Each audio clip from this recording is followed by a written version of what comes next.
ঝালকাঠিতে উন্নয়ন ভাবনা ও জাতীয় নির্বাচন ঘিরে গণমাধ্যমের ভূমিকা নিয়ে কর্মশালা অনুষ্ঠিত। মোহাম্মদ মাসুম বিল্লাহ, ঝালকাঠি জেলা থেকে পাঠানো ভিডিও চিত্রে থাকছে বিস্তারিত।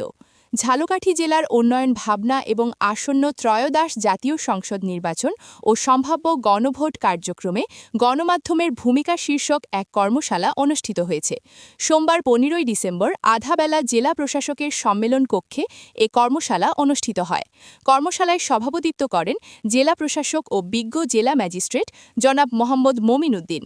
জেলা প্রশাসক বলেন, জেলার টেকসই উন্নয়ন নিশ্চিত করতে গণমাধ্যমের দায়িত্বশীল ভূমিকা অত্যন্ত গুরুত্বপূর্ণ।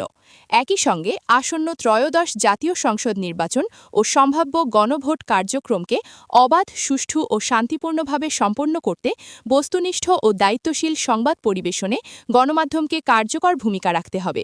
তিনি আরও বলেন, গুজব ও বিভ্রান্তিকর তথ্য প্রতিরোধে প্রশাসন ও গণমাধ্যমের মধ্যে সমন্বয় জোরদার করা প্রয়োজন।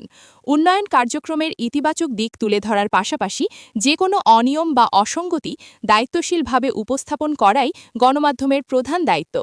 কর্মশালায় জেলার বিভিন্ন প্রিন্ট, ইলেকট্রনিক ও অনলাইন গণমাধ্যমের সাংবাদিকদের পাশাপাশি সরকারি বিভিন্ন দপ্তরের কর্মকর্তা, বিভিন্ন শ্রেণী পেশার প্রতিনিধি ও সুধীজন উপস্থিত থেকে মুক্ত আলোচনা করেন। এ সময় নির্বাচনকালীন গণমাধ্যম আচারবিধি, তথ্য যাচাইয়ের গুরুত্ব, উন্নয়ন সংবাদ পরিবেশনের কৌশল এবং জেলার নানা সমস্যাসহ বিভিন্ন বিষয়ে আলোচনা করা হয়।